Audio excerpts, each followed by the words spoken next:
ओम अज्ञानतिमिरान्धस्यां ज्ञानाञ्जनशलाकयां चक्षुरुन्मीलितं येन तस्मै श्रीगुरवे नमः।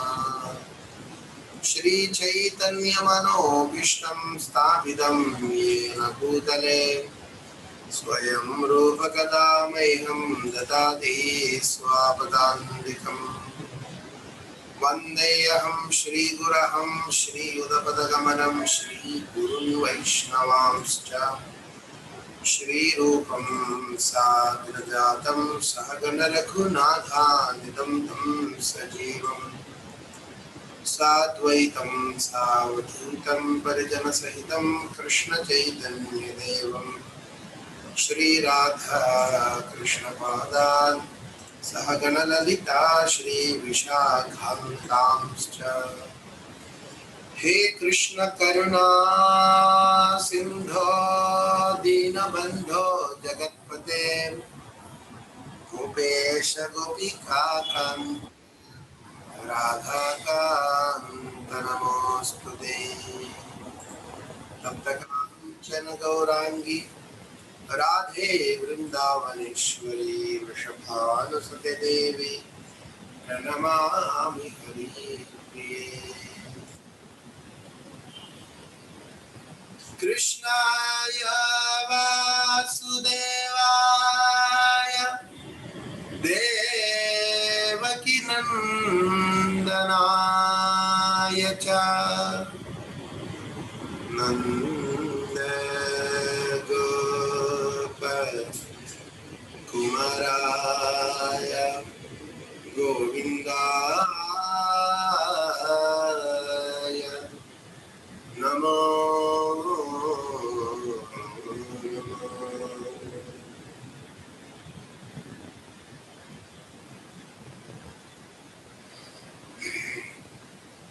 हरे कृष्ण। पांडवर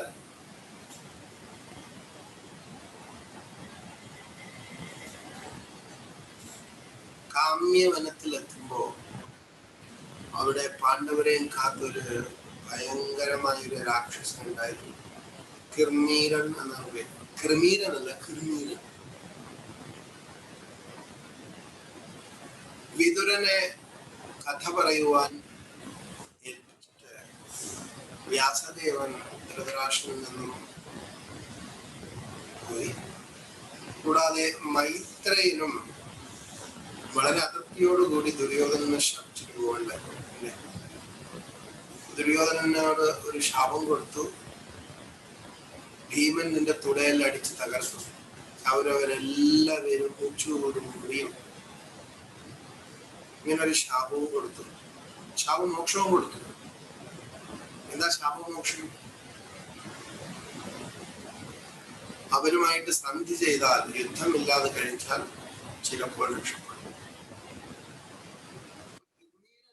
എങ്ങനെ വധിച്ചു എന്ന് പറഞ്ഞപ്പോ മൈത്രേയന് പറഞ്ഞു, എനിക്കിനി ഭഗവാനോടൊന്നും പറയാനില്ല, താല്പര്യവുമില്ല. ദുര്യോധനനും താല്പര്യമില്ല. അതുകൊണ്ട് എനിക്ക് പറയാൻ വയ്യ, ഞാൻ പോണു. വിതുരൻ വന്നിട്ടുണ്ട്, വിതുരനുമായിട്ട് സംസാരിക്കണം. വിതുരൻ ആ കഥയൊക്കെ അറിയാം. കാരണം വിതുരൻ പോകുന്ന വഴിയിൽ ആ കിർമീരന്റെ ശവശരീരം കണ്ടു, ആ ഭയാനകമായ രാക്ഷസന്റെ. അത് കഴിഞ്ഞിട്ടാണ് കാമ്യവനം കഴിഞ്ഞ് പാണ്ഡവരെ കാണാനായിട്ട് വിതുരനെത്തിയത്. വിതുരന് കഥയൊക്കെ അറിയാം. അപ്പൊ ധൃതരാഷ്ട്രന്റെ താല്പര്യം കൊണ്ട്, ധൃതരാഷ്ട്രൻ എന്തായിരുന്നു താല്പര്യം? കഥ കേട്ട് രസിക്കാനല്ല, കിർമീരൻ അവൻ എങ്ങനെ വധിച്ചു വീണ് അവന്റെ കരബലം എന്താണ് അതൊക്കെ ആക്കാൻ വേണ്ടിയാണ്. അപ്പൊ വിതുരൻ കിർമീരന്റെ കഥ, ചൂതൽ പരാജയപ്പെട്ട് പുറപ്പെട്ട പാണ്ഡവന്മാർ യാത്രയ്ക്ക് ശേഷം കാമ്യവനത്തിലെത്തി. രാത്രിയായി, നല്ല കൂരിട്ടാണ്. 5 മണിക്ക് മുൻപേ തന്നെ വലിയ കൂരിട്ടാണ് ഈ നിബിഡ വനങ്ങളിൽ. രാത്രിയാകുമ്പോ എന്താണെന്ന് നമുക്കറിയാം, ഹിംസ്രജന്തുക്കളുണ്ടാവും. ഗുരുക്കന്മാർ ചെന്നായ്ക്കളൊക്കെ ഓരിയിടാൻ തുടങ്ങും. വളരെ ഭയാനകമായ ഒരു അവസ്ഥയാണ് ഈ കാട്ടിലെ ജീവിതം. കാട്ടിൽ വസിക്കാന്ന് പറഞ്ഞാൽ നമ്മളിങ്ങനെ ചാടി കൈ പൊക്കും. പക്ഷെ രാത്രിയാകുമ്പോൾ അവിടെ ബൾബ് കാണില്ല, ട്യൂബ് ലൈറ്റ് കാണില്ല, റേഞ്ച് ഉണ്ടാവില്ല, മൊബൈൽ ചാർജ് ചെയ്യാൻ പറ്റില്ല. അതൊക്കെ ഒരു പ്രശ്നമാണ്. അപ്പൊ സാധാരണ നമ്മളെപ്പോലുള്ളവർക്കാണെങ്കിൽ കുറച്ചുകൂടെ പിടിച്ചു നിൽക്കും. എന്നാൽ രാജകീയമായി പട്ടുമെത്തയിൽ കിടന്ന് ജീവിച്ചവർക്ക് എന്ത് ചെയ്യാൻ പറ്റും? അതിനുപരി ഒരു രാജകുമാരി ചെയ്യാൻ പറ്റും.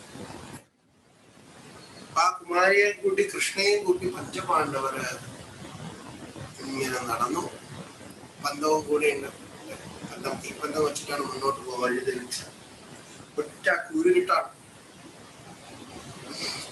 അങ്ങനെ ആ പ്രദേശത്തിൽ പാണ്ഡവന്മാർ രാത്രിയുടെ ഘോരാന്ധകാരത്തിലൂടെ സഞ്ചരിക്കുമ്പോൾ കത്തിക്കാളുന്ന കണ്ണുകൾ വെട്ടി തീപ്പന്തവും ഭീമാകാരനായ രാക്ഷസൻ അവരെ വഴി മുടക്കി നിൽക്കുന്നതാണ്. ഇത് കണ്ട മാത്രയില്ല ദ്രൗപദി ബോധം കെട്ട് വീണു. ദ്രൗപദി ബോധം കെട്ട് വീണു. വെട്ടിയിട്ട വാഴത്തട മാതിരി അങ്ങനെ വീണു പാണ്ഡവരുടെ കൈകളിലേക്ക്. ഒരുവിധം എടുത്തു വച്ചു ദ്രൗപദിയെ. ആ സമയത്ത് വളരെ വേഗത്തിൽ ഓടി തീപ്പന്തവുമായി എത്തി ഈ പാണ്ഡവരുടെ വഴി മുടക്കി നിന്നു. പല മായകളും കാണിക്കണ്ടായി അവിടെ നിന്നിട്ട്. എന്നാൽ ധൗമ്യൻ, പാണ്ഡവ പുരോഹിതനായ ധൗമ്യൻ ആ മായാബന്ധനങ്ങളെല്ലാം അഴിച്ചു. ഈ സമയത്ത് ഗർവിഷ്ഠനായ ഈ രാക്ഷസൻ കിർമീരൻ ഭയങ്കരമായി അട്ടഹസിച്ചു. കിർമീരന്റെ ഗമനത്തില്, കിർമീരന്റെ തുടയില് ഇങ്ങനെ സ്പീഡായിട്ട് വേഗത്തിൽ പോകുന്നത് അതിന്റെ കാറ്റേറ്റ് മരങ്ങള് ഒരല്പം അടാൻ തുടങ്ങിയെന്ന്. ഒന്ന് ആലോചിച്ചാൽ മതി കിർമീരന്റെ ശക്തി എത്രയ്ക്കാണ്. മഹാഭാരതത്തിൽ കിർമീരന്റെ തുടയെ കുറിച്ച് എടുത്തു. ഹിംസ്ര ജന്തുക്കളെല്ലാം ബാലൻസ് തെറ്റി കിർമീരന്റെ ഗമനം. അപ്പൊ അതിശക്തനാണ് കിർമീരൻ. ഉടനെ വഴി മുടക്കി അട്ടഹസിച്ച് ഇങ്ങനെ നിൽക്കുന്ന സമയത്ത് യുധിഷ്ഠിരൻ ചോദിച്ചു അടുത്ത് വന്ന കിർമീരനോട്, നീ ആരാണ്, എന്താ നിന്റെ ഉദ്ദേശം? യുധിഷ്ഠിരൻ ചോദിക്കണ്ടായി. ഉടനെ വലിയ ശബ്ദത്തിൽ പറഞ്ഞു, കിർമീരൻ പറഞ്ഞു, ഞാന് ബകന്റെ അനുജനാണ്. നേരത്തെ ബകനെ തട്ടുണ്ടായി. ബകാസുരനല്ല, ഇത് രാക്ഷസനാണ്. ഞാൻ ആദ്യമേ പറഞ്ഞു കാലവണ്ടിയില് ഭക്ഷണ പദാർത്ഥങ്ങളെല്ലാം കൊണ്ടുപോയിട്ട് ബകനെ കൊടുക്കാനെന്ന ഭാവത്തില് ഭീമനെല്ലാം കുടിച്ചു തീർത്തു. കഴിച്ചു തീർത്ത സമയത്ത് ബകനുമായിട്ട് യുദ്ധം കൂടി ബകനെ കൊല്ലുകയുണ്ടായില്ലേ? ആ ബകനാണ്. ആ ബകന്റെ അനുജനാണ് ഞാൻ. നിങ്ങൾ ആരാണ്? എന്തായാലും നിങ്ങൾ എന്റെ ഭക്ഷണമാവാൻ പോകും. എങ്കിലും നിങ്ങൾ ആരാണെന്ന് ചോദിക്കേണ്ടത് എന്റെ ധർമ്മമാണല്ലോ. ആരാ നിങ്ങളെന്ന് ചോദിച്ചു. രജുബുദ്ധിയായ യുധിഷ്ഠിരൻ എല്ലാ കാര്യങ്ങളും പറഞ്ഞു. സ്വയം പരിചയപ്പെടുത്തി. ഇത് ഭീമനാണ്, ഇത് ഞാനാണ്, യുധിഷ്ഠിരനാണ്. ഇങ്ങനെല്ലാം പറഞ്ഞപ്പോ ഭീമനാണ് എന്ന് പറഞ്ഞപ്പോ കിർമീരന് വളരെ അത്യാഹ്ലാദത്തോടു കൂടി കിർമീരൻ പറഞ്ഞു, എന്റെ ജ്യേഷ്ഠൻ ബകനെ കൊന്ന ഇവനെ എത്ര കാലമായി ഞാൻ അന്വേഷിക്കണമെന്ന് അറിയാമോ? എന്തായാലും എന്റെ കയ്യിൽ തന്നെ വന്നപ്പെട്ടു. ഞാൻ ഇവനെ കൊല്ലുന്നതിന് വേണ്ടി നിത്യവും ആയുധമേന്തി ഭൂമിയിലെല്ലാം നടക്കുകയായിരുന്നു. ഞങ്ങളെ കണ്ടുകിട്ടിയില്ല അല്ലെ? ഈ സമയത്ത് കിർമീരൻ പറഞ്ഞു, അത് മാത്രമല്ല, എന്റെ സുഹൃത്തായ ഹിഡിംബനെ കൊന്നതും ആ ഹിഡിംബിയെ മോഷ്ടിച്ചെടുത്തത് ഇവനാണ്. കാരണം ഇവന് ഹിഡിംബിയിൽ ഒരു കണ്ണുണ്ടായിരുന്നു. ഇത്രയും പറയുന്ന സമയത്ത് ഭീമൻ ഒരല്പം മാറി ഒരു വലിയൊരു മരം അങ്ങ് പിഴുതെടുത്ത് കൈകൊണ്ട് ചില്ലകൾ ഉരിഞ്ഞ് കളഞ്ഞിട്ട് നേരെ ആട്ടിക്കാൻ കണക്കായിട്ട് നിൽക്കുകയാണ്. അതേസമയം തന്നെ പാർത്ഥൻ തന്റെ ആയുധങ്ങളെല്ലാം വില്ലെല്ലാം കുറച്ച് റെഡിയായിട്ട് നിന്നു. എന്നാൽ അർജുനന് മേലെ കൂടെ തന്നെ വലിയ വൃക്ഷവുമായിട്ട് ഉയർന്ന് ചാടി അങ്ങനെ കിർമീരന്റെ തല നോക്കി ഒന്ന് പ്രഹരിച്ചു. അങ്ങനെ ഭയങ്കരമായ യുദ്ധായി. കിർമീരനും വിട്ടില്ല. വലിയ മരങ്ങൾ അങ്ങോട്ടും ഇങ്ങോട്ടും വിഴുതെടുത്ത് അടിക്കാൻ തുടങ്ങി. അടി എന്ന് പറഞ്ഞാൽ വകനെ കൊന്നതുപോലെയോ ഹിഡിമ്പനെ കൊന്നതുപോലെയല്ല, അതിലും മഹാശക്തനാണ് കിർമീരൻ. ഭയങ്കരമായ യുദ്ധം. അവിടെ അടുത്തൊന്നും പിന്നെ മരങ്ങളൊന്നും കണ്ടില്ല. എന്താ കാര്യം? ഭീമൻ ഓരോ മരവും പിഴുതെടുക്കുകയാണ്. ഓരോ അടിക്കും മരം മുള മാതിരി കീറിക്കൊണ്ടേയിരുന്നു. അത്രയ്ക്ക് ശക്തിയായിരുന്നു കിർമീരൻ. ഓരോ അടിയും താങ്ങിയപ്പോഴും മുള മാതിരി നൂറായിട്ട് പൊട്ടിച്ചിതറി. അങ്ങനെ അതിഘോരമായ യുദ്ധം. ഒടുവിൽ ഭീമൻ ആ കൊടും യുദ്ധത്തിനൊടുവിൽ അനായാസം അവനെ പല പ്രാവശ്യം വായു എടുത്ത് കറക്കി അവന് തളർത്തി. അങ്ങനെ കിർമീരൻ തളർന്ന അവശനാണെന്ന് കണ്ടപ്പോൾ ഭീമൻ ശക്തമായിട്ട് താഴെ വലിച്ചെറിഞ്ഞിട്ട് ചാടി അവന്റെ അരക്കെട്ടിൽ മുട്ടുകുത്തി പൂട്ടി കഴുത്തിൽ പിടിച്ചമർത്തി മൂക്കോടെ ഞെരിച്ചമർത്തി കൊന്നുകളാം. കണ്ണൊക്കെ വെളിയിൽ ചാടിയുണ്ട്. ഘോര യുദ്ധമായിരുന്നു. കിർമീരൻ വലിയൊരു രാക്ഷസ മരം വീഴുന്ന മാതിരി കാട്ടം കുഴുകി വെട്ടിയിട്ട വാഴ മാതിരി വീഴാം. കണ്ണെല്ലാം പുറത്തു വന്നു. ഭീമന്റെ ബാഹുബലം അത്രയാണ്. അങ്ങനെ ആ ഒരു കാമ്യവനത്തിൽ ഈ ഭാഗത്തായിട്ട് ഒരു ജീവികളോ അതിനേറെ പറയണോ ദിവ്യശക്തികളുള്ള മഹർഷി വര്യന്മാർ പോലും അതൊരു വരില്ല, പേടിയായിട്ട്. അങ്ങനെ എല്ലാവർക്കും പേടി സ്വപ്നമായ കിർമീരനെ നിമിഷ നേരം കൊണ്ട് ഭീമസേനൻ കൊന്നുകളഞ്ഞു. പാണ്ഡവരും പാഞ്ചാലിയും ഭീമന്റെ ബാഹുബലത്തെ വളരെ പ്രശംസിച്ചു. ഇങ്ങനെ വേണം. പാഞ്ചാലി ഭർത്താവിന് ഇത്രയും ബാഹുബലം പല യുധിഷ്ഠിരനും പറഞ്ഞു. അത്രയ്ക്ക് ശക്തമായ യുദ്ധമായിരുന്നു. കൊടുമ്പിരിക്കുള്ള യുദ്ധമാണ്. രാക്ഷസനാണ്, മഹാശക്തനാണ്. അത് രാത്രിയാണെങ്കിൽ രാക്ഷസനും ബലം കൂടും. അങ്ങനെ ഈ കഥയൊക്കെ വിതുരൻ പറഞ്ഞു. കിർമീരന് പുലി മാന് എങ്ങനെ കീറുന്ന മാതിരി കീറിയെടുക്കുന്ന മാതിരി ഭീമൻ കിർമീരനെ നിമിഷ നേരം കൊണ്ട് കൊന്നു. വിതുരൻ പറഞ്ഞു, ഞാൻ പോകുന്ന വഴിക്ക് ഭീമൻ കൊന്ന ആ രാക്ഷസന്റെ ജഡം കാണണ്ടായി, ഒന്ന് കാണണം. ഇവിടെ നിന്നാൽ അവിടെ കാണാൻ പറ്റിയെന്നാണ്. നമ്മളൊരു മനുഷ്യനെ തല കണ്ടാലും അതേ കണ്ണുകൊണ്ട് കാലിനെ കാണാം. പക്ഷെ കിർമീരൻ അങ്ങനെയല്ല. ഇവിടെ നിന്ന് നോക്കിക്കഴിഞ്ഞാൽ അവന്റെ കാല് കാണാൻ പറ്റില്ല. അത്രയ്ക്ക് വീതിയും നീളവും ഒക്കെയാണ്. ഇത് കേട്ട ഉടനെ തന്നെ കിർമീരന്റെ വധവൃത്താന്തം കേട്ട ഉടനെ ധൃതരാഷ്ട്രരാകെ മനസ്സ് വ്യാകുല ചിന്തരായി. എന്താ കാര്യം?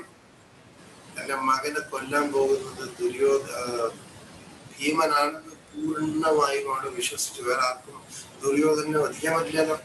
എന്നാൽ ഇത്രയും ബാഹുമുള്ള ബലമുള്ള ഭീമസേനൻ തന്നെ തീർച്ചയായും ദുര്യോധനെ തട്ടും. അതോർത്ത്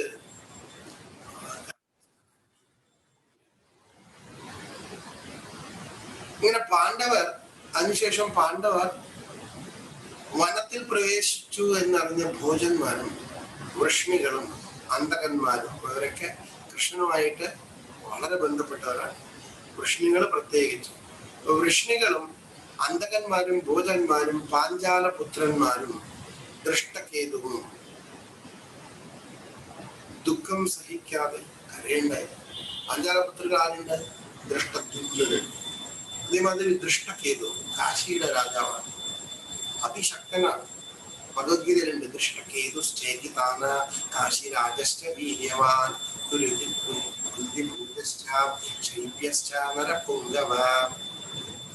ഇതില് ദൃഷ്ടകേതുക്ക് ദുഃഖം സഹിക്കാനാവാതെ അവര് വിതുമ്പാൻ തുടങ്ങി. അവരെല്ലാരും ഒന്നുറച്ചു. എല്ലാവരും പാണ്ഡവരെ കാണാൻ തന്നെ തീരുമാനിച്ചു. പോയില്ല, വെറുതെ പോയില്ല. പ്രസിദ്ധരായ പോരാളികളായ കേകയന്മാരെ കൂട്ടി കൃഷ്ണനെ തന്നെ നേതൃസ്ഥാനത്ത് നിർത്തി പാണ്ഡവരെ ചെന്ന് കാണാം. ദൃഷ്ടദ്യുമ്നനെ കണ്ട് ദ്രൗപദി ഓടി ദൃഷ്ടദ്യുമ്നന്റെ അടുത്ത് പോയി. അല്ലെ, തന്റെ ഏട്ടനാണ്, തന്റെ കൂടെയുള്ള കൂടെപ്പിറപ്പാണ്. രണ്ടുപേര് യജ്ഞത്തിൽ നിന്നാണല്ലോ വന്നത്. ആ സമയത്ത് ധർമ്മപുത്രനെ കണ്ടുടനെ കൃഷ്ണൻ അമർഷത്തോടെ ദൃഢമായിട്ട് പറഞ്ഞു, ദുര്യോധനന്റെയും കുടിലരായ കർണന്റെയും ശകുനിയുടെയും ചുടുചോര ഭൂമി ദേവി കുടിച്ചാക്കും. അവരുടെ കൂടെ കൂടുന്നവരെയും കൊന്നൊടുക്കി നാം ധർമ്മപുത്രനെ രാജാവായി അഭിഷേകം ചെയ്യും. ഇത്രയൊക്കെ ദേഷ്യം, കടും ദേഷ്യം കണ്ടിട്ട് അർജുനൻ വന്നൊന്ന് സമാധാനിപ്പിച്ചു. ഭഗവാനെ, അങ്ങ് ആരാണെന്ന് അറിയാം. അങ്ങ് ഇത്ര കാലം പലയിടത്തും പോയി തപസ് ചെയ്തു അല്ലെ? നാരായണ ഋഷിയെ കുറിച്ചാ പറയാം. നാരായണനായ ശ്രീഹരിയാണ് കൃഷ്ണനായിട്ട് വന്നിരിക്കുന്നത്. എന്നാ കൃഷ്ണൻ തന്നെയാണ്. ശ്രീകൃഷ്ണ ഭഗവാനായ ശ്രീഹരി നാരായണ ഋഷിയായിട്ട് വന്നു. നാരായണ ഋഷിയിൽ നിന്ന് വന്നിരിക്കുന്നു. അപ്പൊ ആ നാരായണ ഋഷി എവിടെയൊക്കെ തപം ചെയ്തു എന്നൊക്കെ ഇവിടെ അർജുനൻ പറയണ്ടായി. അങ്ങ് സാധാരണ വ്യക്തിയല്ല അല്ലെ? അങ്ങനെ ശ്രീകൃഷ്ണ ഭഗവാനെ ഒരുപാട് സ്തുതി പറയണ്ടായി അർജുനൻ. ആശ്വസിപ്പിച്ചതിന് ശേഷം സ്തുതിപ്രിയനാണ് ഭഗവാൻ എന്നാണ്. ഞാൻ നേരത്തെ പറഞ്ഞു, നമ്മളെ കുറിച്ച് ആരെങ്കിലും നമ്മളെ സ്തുതി പറയുകയാണെങ്കിൽ അത് നമ്മുടെ പതനം നമുക്ക് ആരംഭിച്ചു എന്നാണ്. എന്നാൽ ഭഗവാന് സ്തുതി പറഞ്ഞാൽ നമ്മുടെ പതനം സംരക്ഷണമായിട്ടും നമ്മൾ പിന്നെ നിപതിക്കില്ല, സേഫ് ആയിട്ടുണ്ടാവും എന്നാണ്. നമ്മളെ സ്തുതി പറഞ്ഞാൽ നമുക്ക് ഈഗോ വരും. ഭഗവാന്റെ സ്തുതി പറഞ്ഞാൽ സ്തുതി പറയുന്നവർക്ക് ഭഗവാന്റെ കാരുണ്യം കിട്ടും. അതുകൊണ്ടാണ്. അങ്ങനെ അർജുനൻ സ്തുതി പറഞ്ഞു. കൃഷ്ണൻ വലിയ സന്തോഷം. കൃഷ്ണൻ പറഞ്ഞു, സ്തുതി കേട്ട് പ്രീതനായ കൃഷ്ണൻ പറഞ്ഞു, അർജുന, നീ എന്റേതും ഞാൻ എന്റേതുമാണ്. അവിടെ ഒരു വലിയൊരു ഞെരുക്കം. എന്താണ് ഞെരുക്കം? നിന്റെ ശത്രു എന്റെ ശത്രുവാണ്. നീ എന്റേതും ഞാൻ നിന്റേതും. എനിക്കുള്ളതെല്ലാം നിനക്കുള്ളതാണ്. നിന്റെ ശത്രു എന്റെ ശത്രുവാണ്. നിന്റെ ആഗ്രഹം എന്റെ ആഗ്രഹമാണ്. നീ നരനും ഞാൻ നാരായണനുമായ ഹരിയുമാണ്. നരനാരായണ ഋഷികളായ നാം ഇവിടെ പിറന്നിരിക്കുന്നത് ചില സവിശേഷ ലക്ഷ്യങ്ങൾക്ക് വേണ്ടിയാണ്. നിന്നിൽ നിന്ന് ഞാനും എന്നിൽ നിന്ന് നീയും അന്യനല്ല എന്ന് അന്ന് അറിയുക. അപ്പൊ ആ രഹസ്യം ഇവിടെ പറയാം. ഭഗവാനും അർജുനനും തമ്മിലുള്ള ബന്ധം അതിദൃഢമായ ബന്ധമാണ്.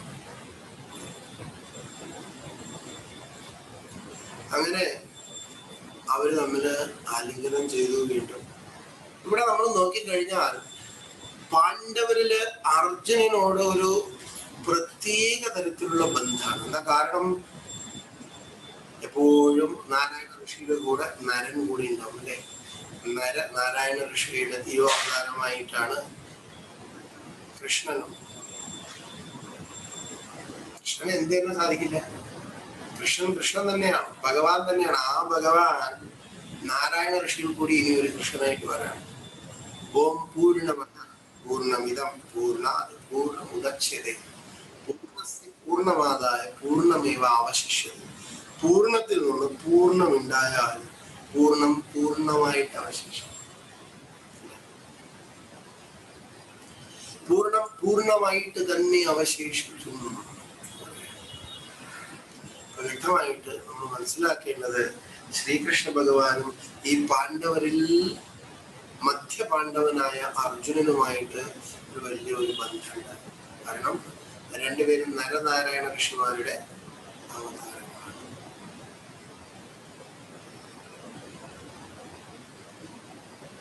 അതിനെ കെട്ടിപ്പിടിച്ചു, കെട്ടിപ്പുണർന്നു അവര് തമ്മില്.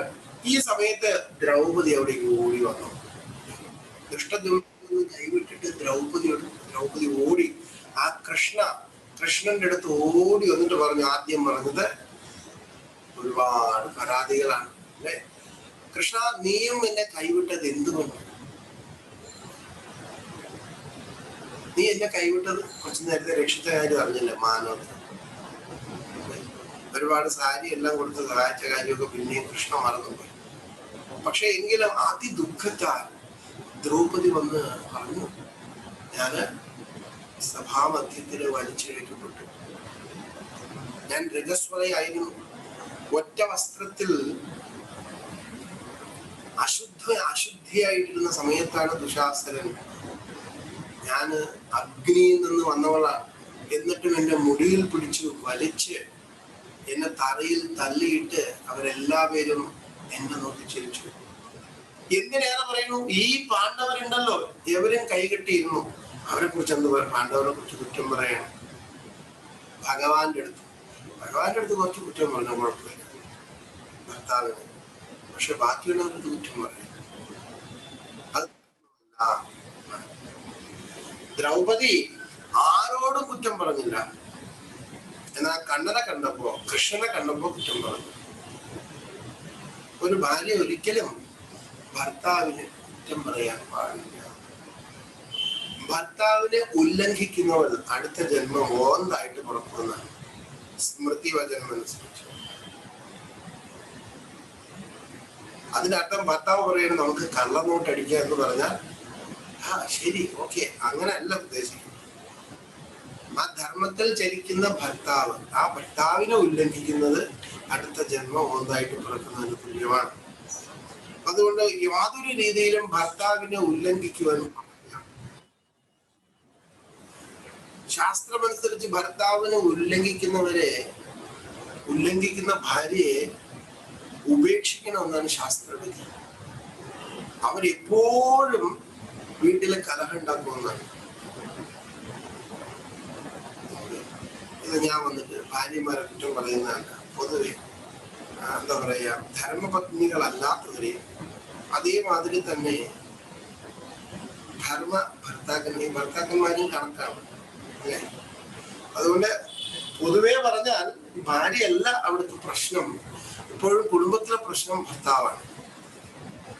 അപ്പം ഭർത്താവ് മരങ്ങോടനാണെങ്കിൽ ആ കുടുംബം ഇല്ലാതാണ്. അപ്പം ഭർത്താവ് എങ്ങനെ ഇരിക്കണം? ശാസ്ത്രങ്ങളൊക്കെ മനസ്സിലാക്കി ഒരു ശാസ്ത്ര വാചകം അനുസരിച്ച് ജീവിക്കുന്ന ഒരു ഭർത്താവാണ് എങ്കിൽ ആ ഭർത്താവ് പറയുന്നത് എന്തും നമുക്ക് കേൾക്കാം, ഒരു കുഴപ്പമില്ല.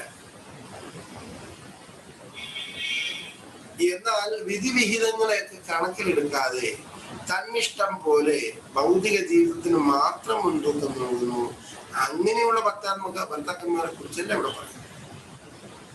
ഒരു ധർമ്മം പാലിക്കുന്ന ഭർത്താക്കന്മാർ, ആ ഭർത്താക്കന്മാരെ ഉല്ലംഘിച്ചാൽ, ആ ഭർത്താവിനെ ഉല്ലംഘിച്ചാൽ തീർച്ചയായും അടുത്ത ജന്മം ആ ഒരു ഭാര്യ ഓന്തായിട്ട് മാറുമെന്ന് സ്മൃതി വചനം പറയുന്നു.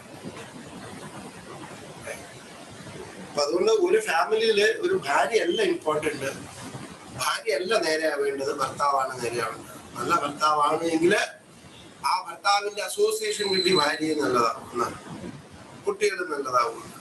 കൈകസ്യ ഒരു ഉത്തമ ഉദാഹരണമാണ്. കൈകസ്യ രാക്ഷസ സ്ത്രീയായിരുന്നു. വിശ്രവസിനടുത്ത് പോയി മഹാബ്രാഹ്മണൻ അതിനപ്പുറാണ്.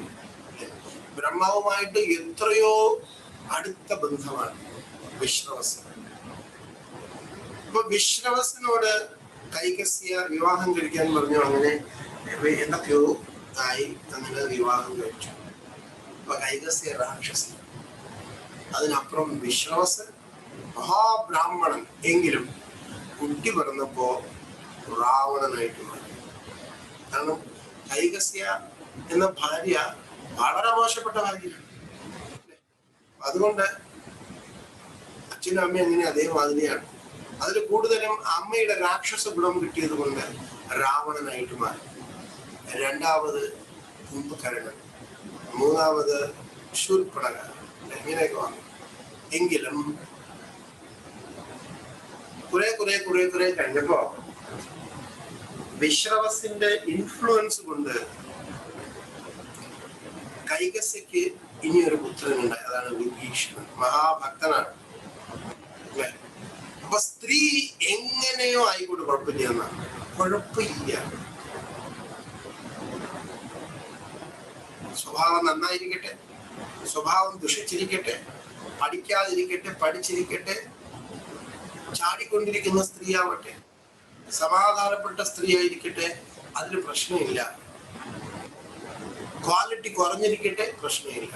പക്ഷെ പുരുഷന്റെ ക്വാളിറ്റി കുറഞ്ഞാൽ കുടുംബ അധോഗതിയാണ്. അതുകൊണ്ടാണ് മനുവിൽ പറയുന്നത്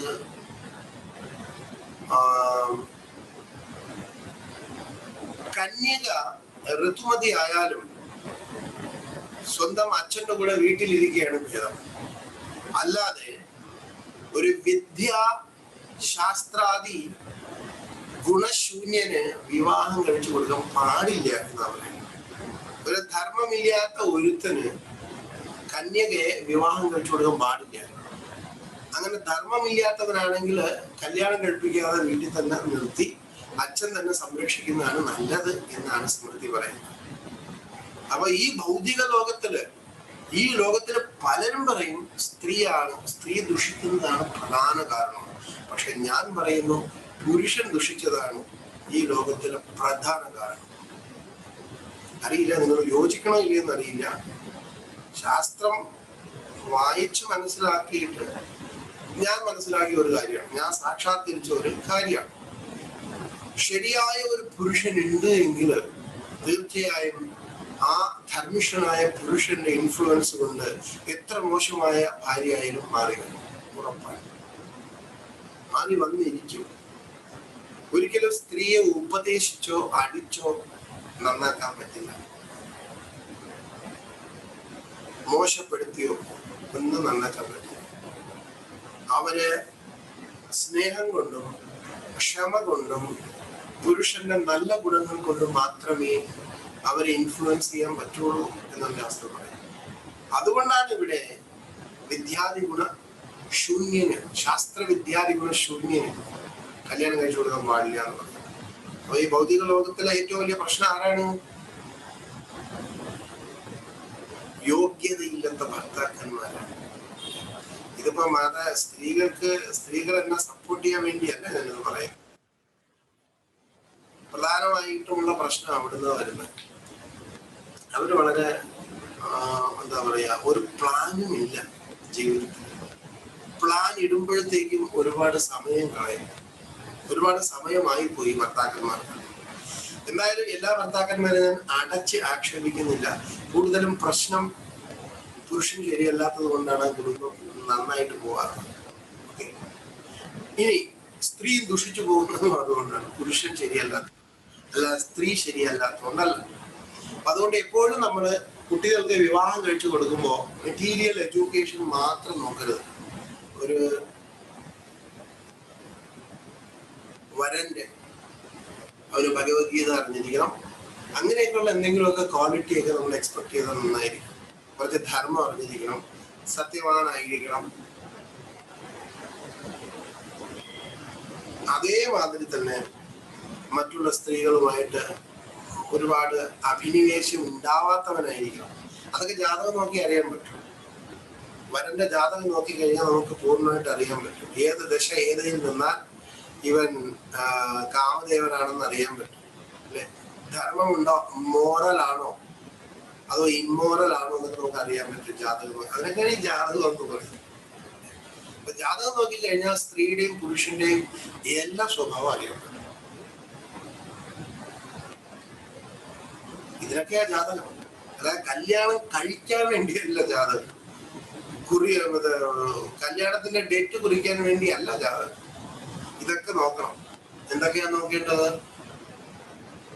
പുരുഷന്റെ സ്വഭാവം, പുരുഷൻ മോറലാണോ, സ്ത്രീകളിൽ അമിതമായ ആസക്തി ഉണ്ടോ, അതേമാതിരി സ്ത്രീകളിലും ജാതകം നോക്കാം. അവരുടെ ജാതകത്തില് അവര് പൊതുവെ വായാടിയാണോ, നാക്ക് നീട്ടുമോ, ഒരുപാട് മോറലാണോ, സന്താനം ഉണ്ടാകുമോ, ഇതൊക്കെ നോക്കാം. പുരുഷന്റെ ജാതകത്തിലും നോക്കാം. ഇങ്ങനെയൊക്കെ സന്താന ഭാഗ്യം ഉണ്ടോ, ഇതൊക്കെ നോക്കേണ്ടിയിരിക്കുന്നു. ഇവര് തമ്മിൽ വാക്ക് തർക്കങ്ങൾ ഉണ്ടാവോ, ഈ രണ്ട് ജാതകം ചേർത്താൽ വാക്ക് തർക്കങ്ങൾ ഉണ്ടാവോ, ഇതൊക്കെ നോക്കണം മസ്റ്റായി. വിവാഹം കഴിക്കുന്നത് വാക്ക് തർക്കത്തിനല്ല, സമാധാനം, സന്തോഷം കിട്ടൂല, അത് വിട്ടേരും, സമാധാനമായിട്ട് ജീവിക്കേണ്ടതാണ്, അല്ലേ? അപ്പോ അതിൽ നോക്കുമ്പോഴേ പ്രശ്നമാണെങ്കിൽ വലിയ പ്രശ്നമാണ്. പ്രത്യേകിച്ച് ജാതകത്തിൽ നോക്കേണ്ടത് 9 പൊരുത്തമോ 10 പൊരുത്തമോ ഒന്നും അല്ല. പ്രധാനമായിട്ട് നോക്കേണ്ടത് പാപസാമ്യമാണ്. സ്ത്രീയെ കാട്ടിയും പാപം പുരുഷന് കൂടിയിരിക്കണമെന്നാണ്. ഒരിക്കലും സ്ത്രീയെ കാട്ടിയും പാപത്തിന്റെ അളവ് കുറഞ്ഞിരിക്കരുത് പുരുഷന്. അങ്ങനെയാണെങ്കിൽ നേരത്തെ തന്നെ ആള് തട്ടിക്കും, ആയുസറാതെ മരിച്ചു പല രീതിയിൽ. അപ്പൊ അതുകൊണ്ട് ഇങ്ങനെയുള്ള ചില കാര്യങ്ങൾ നോക്കുന്നത് നന്നായിരിക്കും. സന്താന ഭാഗ്യം ഉണ്ടാവുമോ, ഇവന്റെ മോറൽ സൈഡ് എങ്ങനെയാണ്, സ്ത്രീകളിൽ അമിതമായ ആസക്തി ഉള്ളവനാണോ, അങ്ങനെയാണെങ്കിൽ വിട്ടേക്കണം. കാരണം അവ എന്തായാലും ഒരു ഭാര്യ ഉണ്ടെങ്കിലും വേറെ ഏതെങ്കിലും തെറ്റായ ബന്ധത്തിലേക്ക് വഴിതെറ്റു പോകും. അപ്പൊ അങ്ങനെയൊക്കെ നോക്കി, ബുദ്ധിയുള്ളവർ അങ്ങനെയൊക്കെ നോക്കണം. ജാതകം നോക്കുന്ന കൈമാറുന്ന വിവാഹം കഴിക്കാനല്ല, ഇങ്ങനെയൊക്കെയുള്ള കുറ്റൻസ് കണ്ടുപിടിക്കാനാണ്. അപ്പൊ ഒരു നല്ലൊരു ജ്യോതിഷന് ജാതകം കണ്ട കറക്റ്റ് ആയിട്ട് അറിയാം ഏത് വയസ്സിൽ എന്ത് സംഭവിക്കുന്നു, കറക്റ്റ് ആയിട്ട് അറിയാൻ പറ്റും. ഒന്നുമില്ലെങ്കിൽ 5+5 10 എന്ന് പറഞ്ഞില്ലെങ്കിലും 9.5 പറയും, അല്ലെ? അല്ലെങ്കിൽ 10.5 പറയും. തെറ്റാണ്, രണ്ടും തെറ്റാണ് ഉത്തരം. 10.5 തെറ്റാണ്, 9.5 തെറ്റാണ്. 10 പറഞ്ഞില്ലെങ്കിലും 10ന്റെ അടുത്ത് വന്നില്ലേ, 10ന്റെ അടുത്ത് വന്നോ, അതേമാതിരി ആയിരിക്കും ജാതകം ഒന്നും തെറ്റായിട്ട് പറയരുത്. വലിയ ബുദ്ധിമാനായിട്ടുള്ള ഒരുപാട് പേര് പറയുന്നു, ജാതകം നമുക്കൊന്നും ചേരില്ല, ജാതകത്തിൽ എനിക്ക് വിശ്വാസമില്ല, അല്ലെ? അങ്ങനെയാണ് കുട്ടികൾ. അവരുടെ കുട്ടികൾക്ക് ജാതകം നോക്കുക, അതിൽ അവർക്ക് ജാതകം നോക്കാറില്ല. എല്ലാം ആവശ്യാനുസരണമാണ്. വളരെ സ്വാർത്ഥന്മാരാണ് ഈ മനുഷ്യർ. വിളിച്ചോട് കഴിഞ്ഞാൽ ജാതകം വേണ്ട, എനിക്ക് ജാതകത്തിന്റെ ആവശ്യം, എനിക്ക് ജാതകത്തിന് വിശ്വാസം. എന്നാൽ ഈ ഒളിച്ചോടിയ പാർട്ടി അവരുടെ കുട്ടികൾ വരുമ്പോ ജാതകം മസ്റ്റായിട്ട് വേണമെന്ന് പറയും. ഇതെന്തോന്ന് ഞാൻ ആവശ്യങ്ങൾക്ക് അനുസരണം മനുഷ്യൻ ഇത്ര അധപ്പതിച്ചു പോകുന്നു. മനുഷ്യന്റെ മാത്രം പ്രത്യേകതയാണ്. ജാതകം ഇല്ലെങ്കിൽ മൃഗമാണ്, അല്ലെ? 2 പട്ടികൾ തമ്മിൽ വിവാഹം കഴിച്ച് അവര് ജാതകം നോക്കിയിട്ടാണ് സ്നേഹിക്കുന്നത്? ഇല്ല. അപ്പൊ ജാതകമൊക്കെ മൃഗങ്ങൾക്ക് വേണ്ടിയല്ല, അതൊക്കെ മനുഷ്യർക്ക് വേണ്ടിയാണ്. ജാതകമേ ശരണം എന്ന് വയ്ക്കണ്ട. പക്ഷെ ചില കാര്യങ്ങൾ നമ്മൾ ജാതകം നോക്കണം. പ്രത്യേകിച്ച് വിവാഹം കഴിക്കുന്ന ഒരവസ്ഥ,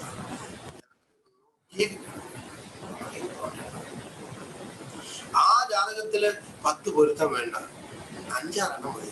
ആ 5-6 പ്രധാനപ്പെട്ടതൊന്നാണ് ഈ പാപസാമ്യം. എപ്പോഴും സ്ത്രീയും കാട്ടിയും 1/4 പാപം, 1/2 പാപം, 3/4 പാപം, 1 പാപം എങ്കിലും കൂടിയിരിക്കണം. 1-2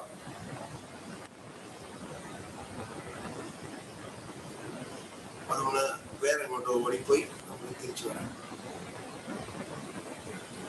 അങ്ങനെ ദ്രൗപദി മാതാവ് ഭർത്താവിനെയൊക്കെ അടുത്ത് വെച്ചിട്ട് പറയുക, ഇവരൊക്കെ ഭീമൻ, ഇത്രയും ബാഹുബലം കയ്യിലുണ്ട്, സവ്യസാചി അർജുനൻ, ധർമ്മത്തിന്റെ തലൈവർ, അല്ലെ?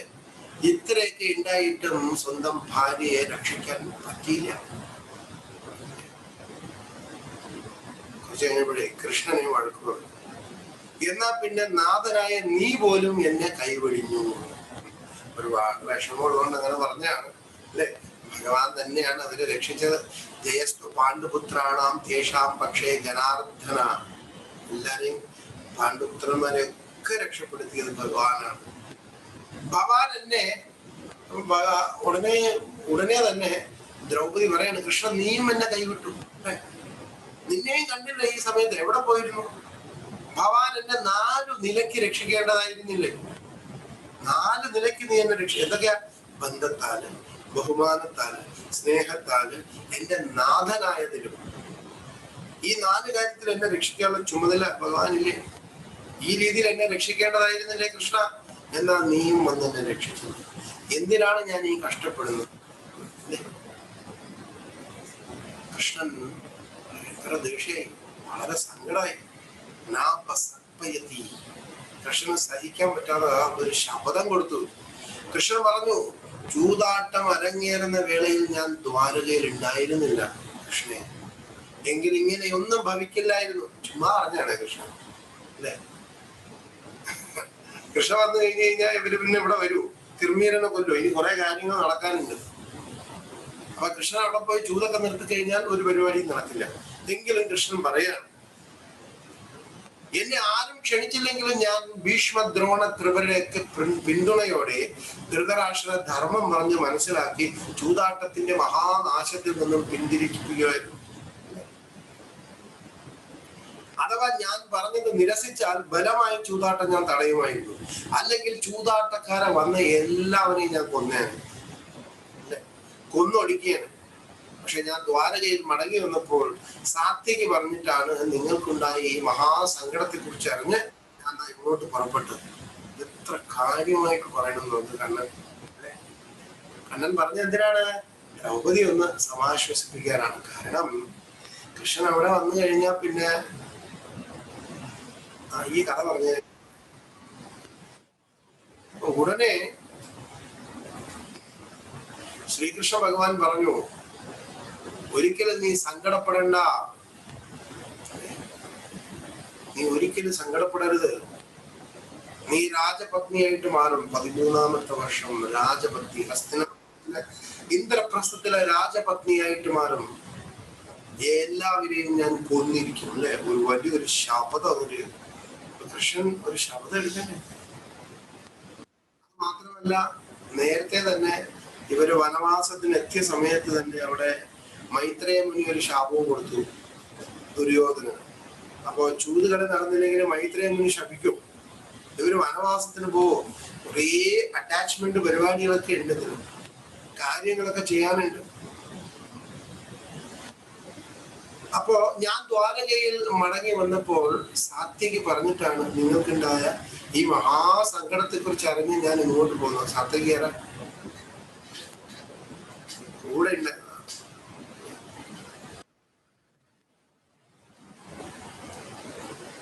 മന്ത്രിമാതിരിയാണ്. ഉടനെ യുധിഷ്ഠിരൻ ചോദിച്ചു, കൃഷ്ണ ആ സമയത്ത് അങ്ങ് എവിടെ പോയിരുന്നു? അല്ലേ, അറിയണം. നീ എന്ത് കണ്ടു വരുന്നത്, എവിടെ പോയിരുന്നതെന്ന് ചോദിച്ചു. ഉടനെ ഭഗവാൻ പറഞ്ഞു, ഞാന് ശാല്വ നഗരത്തിൽ പോയിട്ട് ശാല്വനെ വധിക്കേണ്ടായി. അതെല്ലാം ഞാൻ വിശദമായി പറയാം. മഹാവീരനായ ശിശുപാലനെ ഞാൻ വധിച്ചതറിഞ്ഞ് ശാല്വൻ മഹാകോപാന്തകനായിട്ട്, ഞാൻ നിങ്ങളുടെ കൂടെ ഉണ്ടായിരുന്ന സമയത്ത്, കുറച്ചു കാലം ഉണ്ടായിരുന്നല്ലോ, ആ സമയത്ത് അവൻ വൃഷ്ണികളുടെ അവിടെ ദ്വാരകയിൽ പോയിട്ട് ഒരുപാട് വീരന്മാരെ കൊല്ലുകയുണ്ടായി. ഒരുപാട് പേരെ കൊണ്ടുപോയി. അതിനുശേഷം ഞാൻ ഇവിടുന്ന് തിരിച്ച് ദ്വാരകയിൽ എത്തിയപ്പോ ദ്വാരകാപുരി ആകെ വളരെ മോശപ്പെടുത്തിയവൻ വെച്ചിരുന്നു. പല പേരും അവിടെ മരിച്ചു വീണിരുന്നു. ഇതെല്ലാം കണ്ടിട്ട് ഞാൻ അവിടെ തന്നെ ശപഥം ചെയ്തു, ഞാനിപ്പോ തിരിച്ചു പോവാണ്, അവനെ കൊന്നിട്ടേ തിരിച്ചു വരുള്ളൂ. അങ്ങനെ ശ്രീകൃഷ്ണ ഭഗവാൻ ശാല്വനുമായിട്ട് കണ്ടുമുട്ടി. ഭയങ്കരമായ യുദ്ധത്തിനൊടുവിൽ ഭഗവാൻ ചക്രായുധം കൊണ്ട് ശാല്വന്റെ കഴുത്ത് മുറിച്ച് കൊന്നുകളഞ്ഞു. അങ്ങനെ ശ്രീകൃഷ്ണൻ കഥ പറഞ്ഞ് അവസാനിപ്പിച്ചു. ഇതുകൊണ്ടാണ് ഞാൻ വരാത്തത് കേട്ടോ. ഞാൻ ഉണ്ടായിരുന്നേ തീർച്ചയായും വന്ന് രക്ഷിച്ചേരാ. കൃഷ്ണനെ രക്ഷിക്കുക എന്തെങ്കിലും മടിയാണോ? കൃഷ്ണൻ അവിടെയാണെങ്കിൽ ഇവിടെ വരില്ലേ? പൂർണ്ണമത പൂർണ്ണമിത പൂർണ്ണമോശ്യതേ പൂർണ്ണസ്യ പൂർണ്ണമാതായ പൂർണ്ണമയ. ഭഗവാൻ വൈകുണ്ഠത്തിലുണ്ട്, ഇവിടെയുണ്ട്, ദ്വാരകയിലുണ്ട്, എല്ലായിടത്തും ഉണ്ട്. അല്ലെ, ഇങ്ങനെ മുട്ടാപ്പോക്ക് ന്യായങ്ങളൊക്കെ പറയണം അല്ലെ. ഭഗവാന്റെ ലീലയുടെ ഭാഗമാണ്. ഇനി കുറെ കാര്യങ്ങൾ നടക്കേണ്ടതുണ്ട്. അതുകൊണ്ടാണ് കൃഷ്ണൻ തൽക്കാലത്തേക്ക് അവിടെ വരാത്തത്. അങ്ങനെ ശ്രീകൃഷ്ണൻ കഥ പറഞ്ഞ് അവസാനിപ്പിച്ചു. എന്നിട്ട് ഭഗവാൻ പറഞ്ഞു, ഇന്നേക്ക് 13ാമത്തെ വർഷം തീർച്ചയായും നീ ദ്രൗപദി നീ രാജപത്നിയായിട്ട് മാറും. എല്ലാവരെയും ഞാൻ കൊല്ലും. കർണനെ കൊല്ലും. ആദ്യം കർണനെ കൊല്ലും, ദുര്യോധനനല്ല. കുടിലനായ കർണനെ കൊല്ലും. രണ്ടാമത് ദുര്യോധനൻ, പിന്നെ ദുശാസനൻ, ഭീഷ്മൻ, ദ്രോണൻ, എല്ലാത്തിനെയും കൊല്ലുന്നു.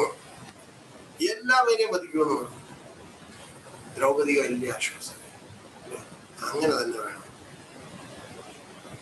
ശേഷം കൃഷ്ണൻ ദ്വാരകയിലേക്ക് മടങ്ങാൻ ഒരുങ്ങിക്കൊണ്ട് ധർമ്മപുത്രനെ അഭിവാദ്യം ചെയ്തു. പോവാണ് കേട്ടോ. ധർമ്മപുത്രനും ഭീമനും ആ മഹാബാഹുവായ ഭഗവാന്റെ ഊർധ്വാവിൽ കാണിച്ചു. അർജുനൻ ആലിംഗനം ചെയ്തു. നകുല സഹദേവന്മാർ കാലിൽ വീണ് അനുഗ്രഹം വാങ്ങിച്ചു. അങ്ങനെ കൃഷ്ണൻ ദ്വാരകയിലേക്ക് യാത്രയായി. അതാണ് ഈ പർവ്വതത്തില് ഇവിടെ പറയുന്നത്. ബാക്കിയുള്ള കഥകൾ നമുക്ക് നാളെ നോക്കാം. മംഗളം യാദവേന്ദ്രായ മഹനീയ ഗുണാബ്ദയേ വാസുദേവ തനുജായ വാസുദേവായ മംഗളം. നാളെ കാണാം. ഹരേ കൃഷ്ണ.